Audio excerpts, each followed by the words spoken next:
మనమేసుకునే capsules టాబ్లెట్లు మన బాడీలో ఎలా వర్క్ అవుతుంది అని ఎప్పుడైనా ఆలోచించారా? క్యాప్సూల్ పైనుండే రంగురంగుల కవర్లను జెలటిన్ అనే పదార్థంతో తయారు చేస్తారు. ఇది జంతువుల ఎముకలు లేదా చర్మం నుండి తీసిన ప్రోటీన్. ఒకవేళ శాకాహారుల కోసమైతే మొక్కల నుండి తీసిన సెల్యులోజ్ అనే పదార్థాన్ని వాడతారు. మీరు క్యాప్సూల్ మింగినప్పుడు అది మీ కడుపులోకి వెళుతుంది. మన కడుపులో ఉండే వేడి మరియు అక్కడుండే యాసిడ్ల వల్ల ఆ జెలటిన్ కవర్ చాలా త్వరగా మెత్తబడిపోతుంది. సాధారణంగా 5 నుండి 15 నిమిషాల్లో ఆ పైన ఉన్న కవర్ పూర్తిగా కరిగిపోతుంది. కవర్ కరిగిపోగానే దాని లోపల ఉన్న మందు బయటకు వచ్చి రక్తంలో కలవడం మొదలవుతుంది. క్యాప్సూల్స్ ఎందుకు వాడతారు అంటే కొన్ని మందులు చాలా చేదుగా ఉంటాయి.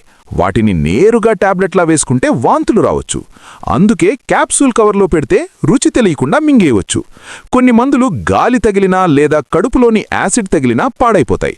అలాంటి వాటిని రక్షించడానికి ఈ కవర్ ఉపయోగపడుతుంది. క్యాప్సూల్స్ను ఎప్పుడూ విరిచి లోపల ఉన్న పౌడర్ను నేరుగా తినకూడదు. ఎందుకంటే ఆ కవర్ మందును సరైన సమయంలో సరైన చోట విడుదల చేయడానికి డిజైన్ చేయబడి ఉంటుంది.